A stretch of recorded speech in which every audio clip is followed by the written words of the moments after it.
Hey Mish, thanks for joining us today for the LifeFWD webinar. You've been with Custom Plan since 1994, so tell me how it all started.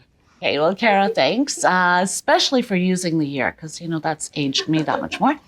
How did it start? It started by accident. I was working with another company, and an acquaintance had suggested that I meet with Kara Westlake, who was still is a managing partner of Custom Plan. And I didn't really know why we were to meet. There was no agenda.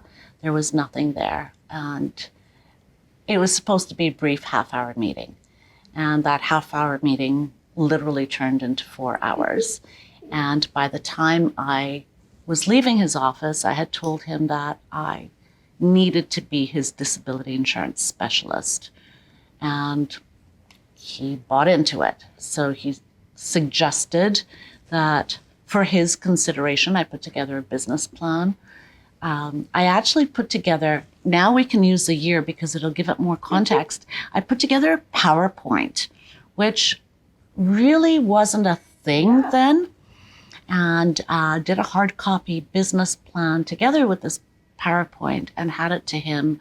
Now, yes, I had help doing it because I was certainly not a techie then, and I'm still not a techie now, but having help putting it together, presented it, and was fortunate enough that he bought into it. So that's how it sort of started. I know Carl credits you with a lot of the growth that's happened within Custom Plan too, so sounds like an accident turned into a very beneficial relationship for both of you. It was, I can't speak to Carl, but I can speak to me. And yes, it started off with having this great respect for the leader of a firm, who then turned into my mentor, who is absolutely a friend in my world today. I don't call too many people friends. That's a big word in my vocabulary, but hugely fortunate to have somebody who not only challenges you, but keeps you accountable. Mm-hmm. And I think that's really important. So yeah, it's been pretty good.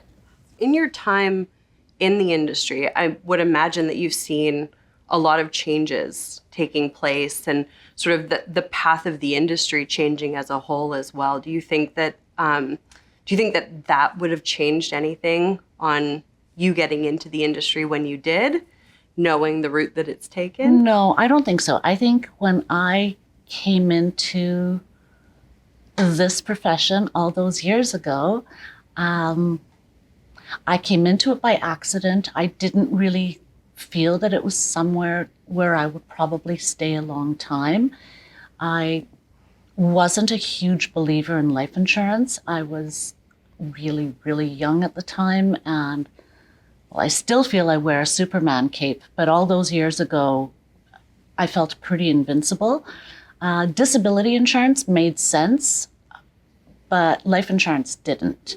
And again, just to pursue that path, I didn't know that it would really become my career goal.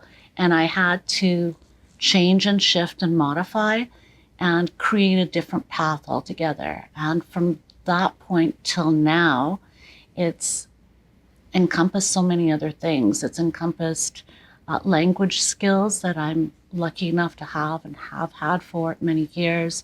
It's encompassed travel. It's encompassed international work.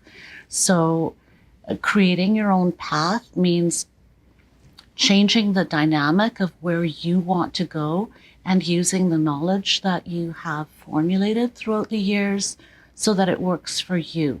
At the end of your book, one piece of advice you give to entrepreneurs is don't do it alone. And the process of collaboration is something that you've built into your practice. So what does that look like from a day-to-day perspective? You believe in don't do it alone. And I think that's really important for anyone even starting out in our business, in our profession, that you shouldn't go at it alone. And then I met with advisors and I just applied for the job of working for them as their specialist to basically say, It brings down your liability because you're still able to offer everything. It enhances your credibility because now you've got a specialist on your team who is working for you. So that propelled that whole collaborative nature of my practice. And then from there, it expanded. You've had quite a bit of recognition. Two of them are that you're a laureate of the Financial Hall of Fame, and another is that you were named one of 50 women of influence in finance. What does that all mean to you? That I'm old. I'm not an accolade person. I'm really not. I can't say it was an honor. Yeah. Was I humbled? Yeah. I don't really look to anything like that. I think that it's our responsibility within any profession that we choose to engage in to give back. And if somebody wants to recognize you for giving back, okay. That's not why it's ever done. I have been helped a great deal, which is why you end up surviving for as long as you do within a certain profession. There are those who have taken their time and their energy, and they've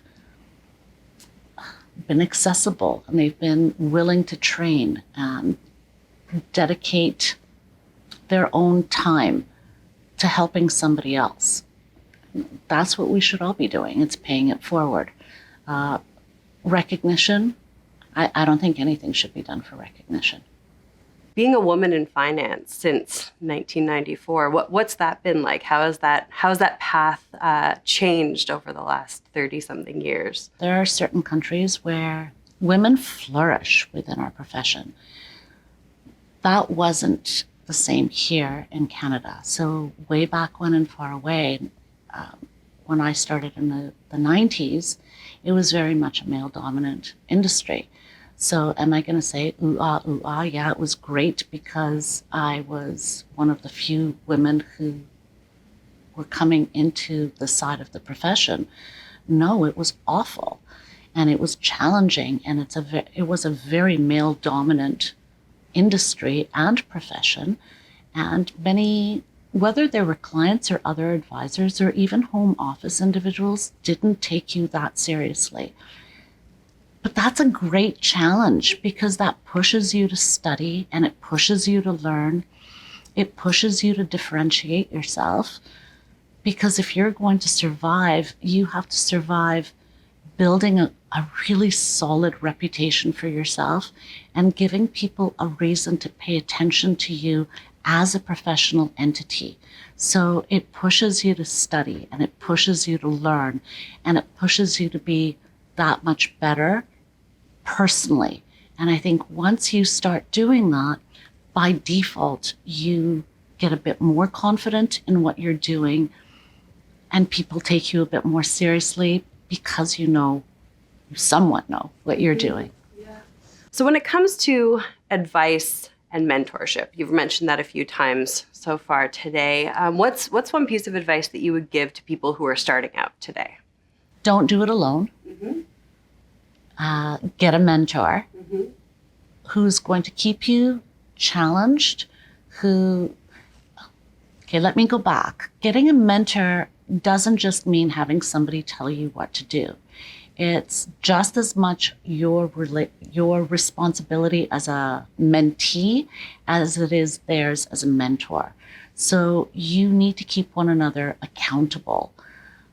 They give you certain suggestions and expectations or what have you, but at the same time, not only do you do them, but you need to ask for more and for how some counsel will work within the parameters of your own practice. So absolutely get a mentor. And then for anyone starting out, I would say become a great generalist, really good generalist, because it's your responsibility to know enough about the different sectors of what the industry offers, and then choose one and specialize. And once you specialize, collaborate. That way you can always offer and deliver the best because you're surrounding yourself with individuals who are truly the best in their niche areas. What's the best piece of advice that you ever got?